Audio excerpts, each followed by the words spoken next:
majoriti kita telah pun mengetahui bahawa sesuatu amalan yang dilakukan mestilah orang yang mengamalkan itu ada ilmunya. Kalau amalan tanpa ilmu, maka amalan itu rosak. Tak akan jadi amalan. Sebaliknya, orang yang berilmu mestilah beramal. Sehingga kita selalu dengar ilmu yang tak diamalkan seperti pokok tidak berbuah. Sebenarnya bukan hanya seperti pokok tidak berbuah. Menurut pandangan ulama, siapa yang berilmu tidak diamalkan, ulama menyebutkan mu'azzabun qabla mu'abbidul awsan, akan disiksa oleh Allah sebelum orang yang menyembah berhala disiksa. Fa'alimun lam ya'lam bi'ilmihi mu'azzabun qabla ubadil wasan. Orang yang alim ada ilmu, lam ya'lam bi'ilmihi, dia tidak beramal dengan ilmunya, akan disiksa sebelum penyembah-penyembah berhala disiksa. Kerana itu, apabila kita ingat peringatan para ulama ini, maka bila kita beramal, mestilah kita tahu secara jelas amalan yang kita amalkan. Sebagai contoh, ramai orang berzikir, macam-macam lafaz zikir diamal, tapi rata-rata mereka tak tahu apa tujuan amal. Apakah tujuan mereka berzikir? Apabila ditanya, zikir untuk zikir saja. Saya belajar zikir sejak dulu, diajak oleh ustaz-ustaz. Ustaz-ustaz tidak ada pernah menyebutkan apa tujuan kita berzikir. Ilmu dan amalan zikrullah adalah ilmu dan amalan yang mula-mula disyariatkan oleh Allah, kerana begitulah menurut pandangan ahli tafsir. Ayat Quran yang mula-mula diturunkan oleh Allah kepada Nabi kita Muhammad SAW ketika Nabi ditemui oleh Jibril kali pertama. Ketika itu Nabi kita Muhammad SAW berada di Gua Hira. Ialah 5 ayat daripada suratul Alaq. Bismillahirrahmanirrahim. Iqra' bismi rabbikal ladzi khalaq, khalaqal insana min 'alaq. Iqra' wa rabbukal akramul ladzi 'allama bil qalam, 'allamal insana ma lam ya'lam. Setengah ahli tafsir menjelaskan bahawa di dalam ayat pertama dan ketiga ada perintah Allah kepada Nabi Muhammad SAW supaya melakukan zikir dengan menyebut dan ulang-ulang sebut Ismul Zatil Aliyah, Allah, Allah, Allah.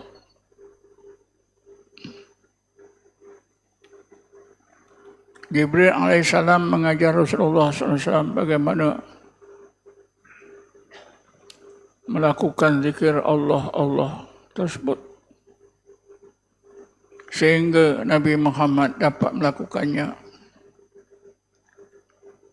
Barulah Rasulullah SAW turun daripada Jabal Nur balik ke rumah. Kesan daripada zikir yang dilakukan dan di bawah pimpinan Jibril alaihissalam begitu jelas. Membayangkan apakah sebenarnya maksud zikrullah. Seterusnya Rasulullah sallallahu alaihi wasallam sepanjang masa di zaman Mekah selama kira-kira 13 tahun. Rasulullah hanya mengajar umat Islam selama 13 tahun itu dengan dua amalan. Pertama, zikrullah. Kedua, membaca Quran.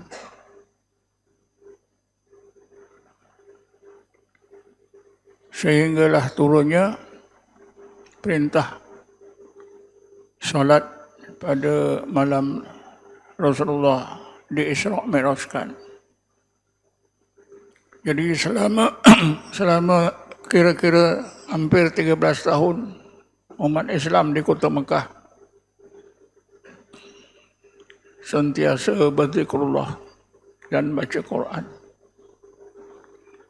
Tapi apa yang Allah tekankan dalam Quran ialah zikrullah. Mengenai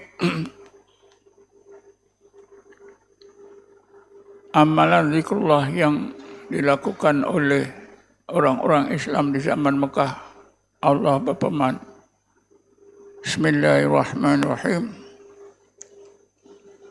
ولا تطرد الذين يدعون ربهم بالغداة والعشي يريدون وجهه. Ayat ini diturunkan di Mekah, memerintahkan Rasulullah SAW supaya mengabaikan desakan orang-orang kafir Quraisy Mekah yang maukan Rasulullah SAW jangan membenarkan sahabat-sahabat, selalu mengerumuni dan mengikuti Rasulullah SAW kemana-mana saja. Kaum Quraisy Mekah rasa tak senang hati, rasa tak selesa. Lalu turunlah ayat tersebut, ya Muhammad,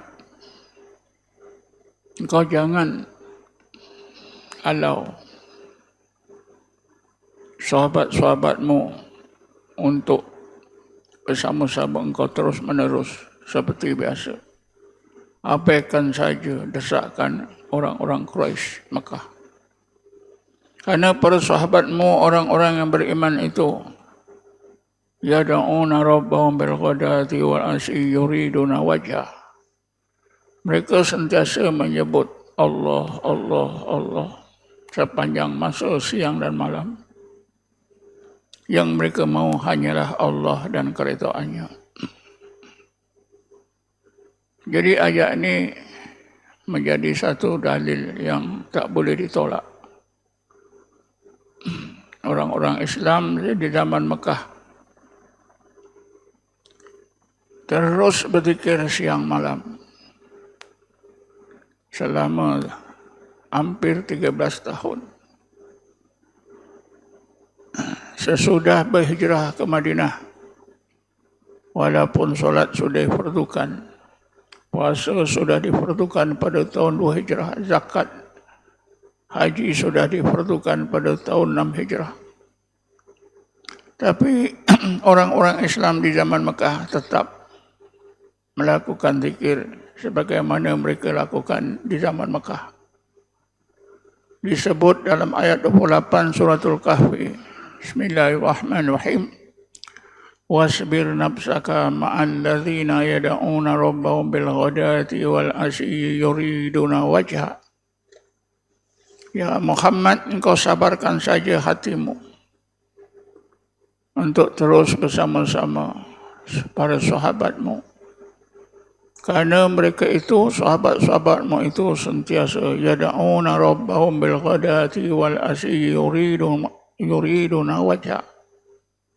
Mereka itu yang Muhammad sentiasa berzikir, menyebut Allah, Allah, Allah sepanjang masa siang dan malam. Yang mereka mau ialah Allah dan keridhaannya.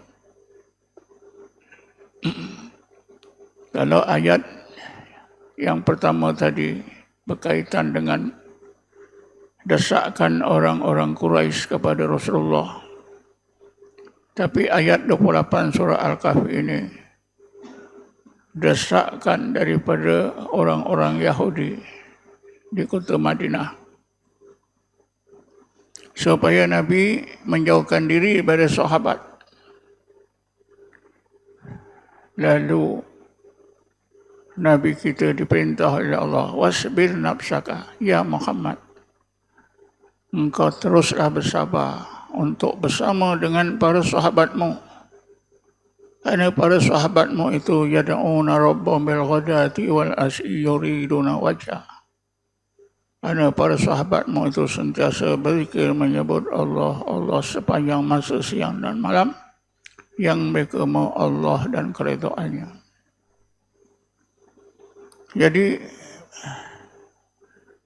di zaman Makkah maupun zaman Madinah yang mengambil masa selama 23 tahun,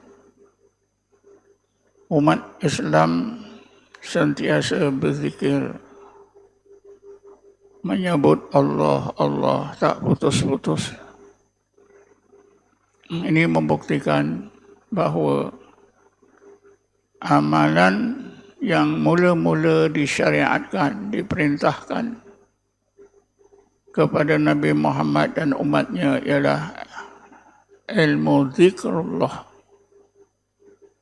Kerana zikrullah itu memainkan peranan penting dalam meneguhkan iman, sehingga iman boleh meningkat kepada yakin, boleh meningkatkan ilmu. Bila seorang terus berzikir, ilmunya akan ditingkatkan oleh Allah ke tingkat makrifah. Bila ilmu meningkat kepada makrifah, maka iman akan meningkat kepada yakin. Ini di antara peranan zikrullah yang sangat penting. Tetapi ilmu dan amalan yang mula-mula disyariatkan dan sangat penting di dalam Islam, di akhir zaman ini sudah menjadi ilmu yang sangat tak penting, ilmu yang sangat remeh, yang tak perlu lagi dipelajari, apatah lagi diamalkan. Sebab itu kita boleh lihat fenomena kehidupan orang-orang mukmin di seluruh dunia. Mereka tidak disibukkan dengan zikrullah. Di negara kita pun disibukkan dengan kuliah-kuliah agama yang tak boleh tinggal. Di masjid, di surau, di dewan, di mana-mana, siang dan malam, sehingga di pejabat. Untuk menanti waktu zuhur mulai jam 12, dia adakah kuliah zuhur? Tidak cukup itu, ada lagi kuliah duha. Tetapi amanah zikir ditinggalkan. Ini sudah ditegaskan oleh Allah di dalam Quran bahawa amalan inilah yang mula-mula akan lenyap. Ayat 16 surah Al-Hadid. Bismillahirrahmanirrahim. Alam ya'ni lilladzina amanu an takhsha'a qulubuhum li dzikrillah wa ma nazala minal haqq. وَلَا يَكُونُوا كَالَّذِينَ أُوتُوا الْكِتَابَ مِنْ قَبْلُ فَطَالَ عَلَيْهِمُ الْأَمَدُ فَقَسَّتْ قُلُوبُهُمْ فَكَثِيرٌ مِنْهُمْ فَاسِقُونَ. Ayat ini diturunkan oleh Allah menegur sikap para sahabat Karena para sahabat Nabi sudah tidak rajin berzikir, sudah kurang berzikir. Mereka berzikir tapi kurang dari biasa. Disebabkan negara Islam pada masa itu sudah aman. Orang-orang Islam memikirkan peperangan tidak akan berlaku lagi. Biasalah bila aman, mereka akan menumpukan kegiatan di bidang kehidupan dunia, yang miaga-miaga, yang bercocok tanam. Kerana itu mereka sudah kurang berzikir. Turunlah ayat ini. Yang bermaksud, adakah orang-orang yang beriman itu memikirkan masanya tak sesuai lagi untuk mengkhusukkan hati bagi zikrullah dan baca Quran. Kalaulah mereka begitu, nanti hati mereka jadi keras. Seperti kerasnya hati orang-orang Yahudi yang telah dikurniakan oleh Allah kitab Taurat menerusi Nabi-Nya Musa AS. Berlalu masa yang lama mereka tak baca, mereka tak amal. Faqassat qulubuhum. Hati mereka jadi keras.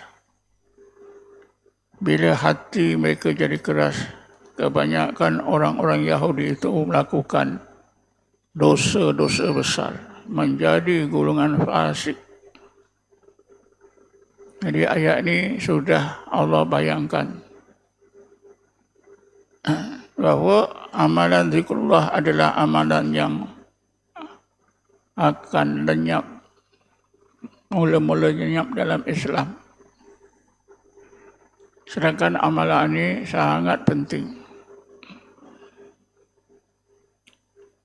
Kerana amalan zikrullah itu melembutkan hati. Bila hati jadi lembut, mudahlah taat kepada Allah.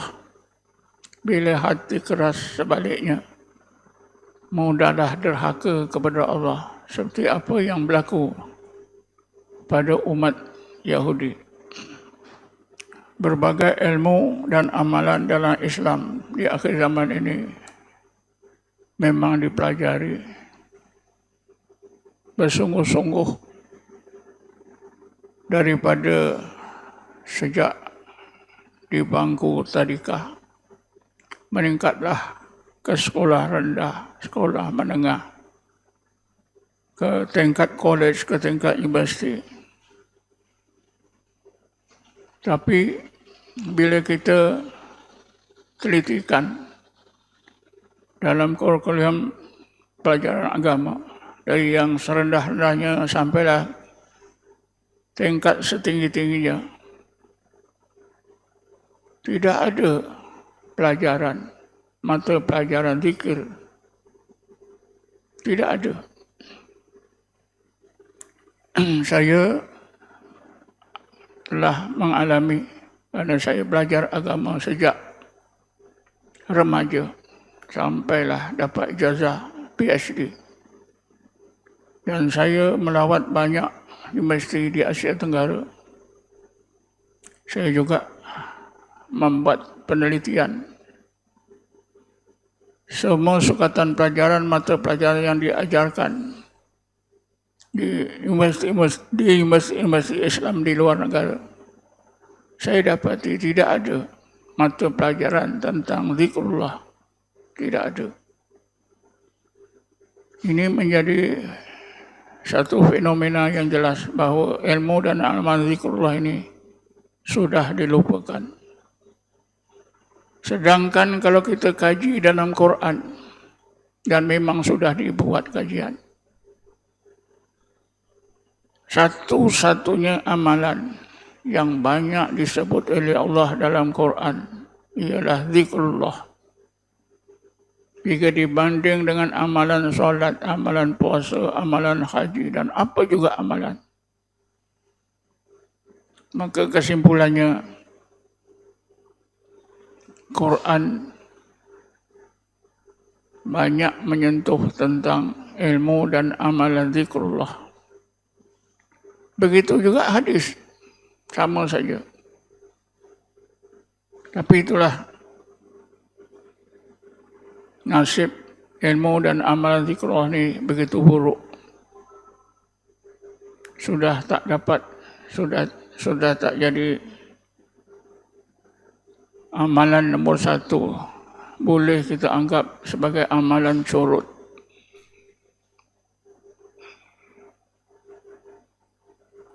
Kalau di sebuah penempatan sebuah taman ada penduduk 3,000, penduduk Islam 3,000. Kalau buat kajian, berapa oranglah yang memang benar-benar belajar, beramal dengan ilmu zikrullah.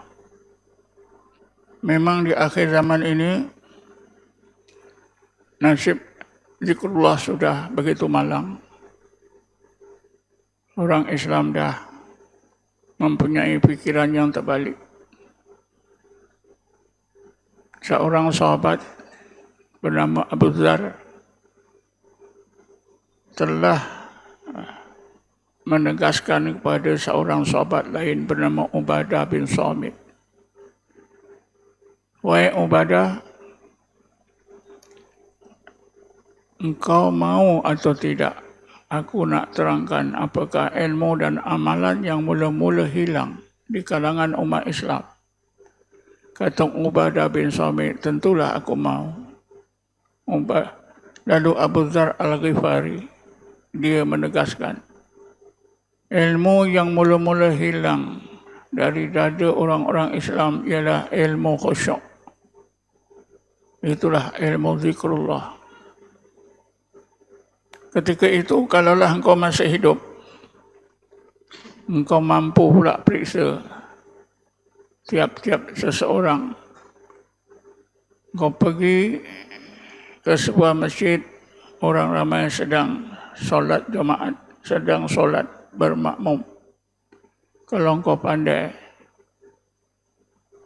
periksa daripada imam sehinggalah makmum yang akhir, engkau dapati seorang pun tidak ada yang khusyuk.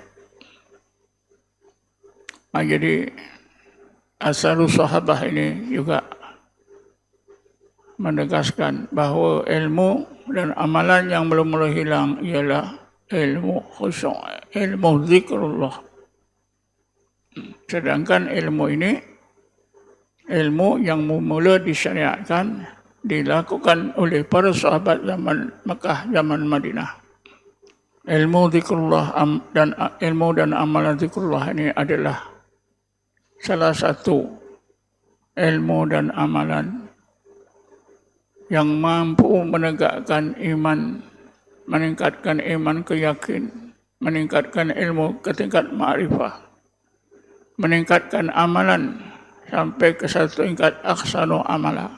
A'udzubillahi minasyaitonir rajim. Bismillahirrahmanirrahim. Wassalatu wassalamu ala asyrafil anbiya'i wa mursalin sayyidina Muhammadin wa ala alihi washabbihi ajma'in.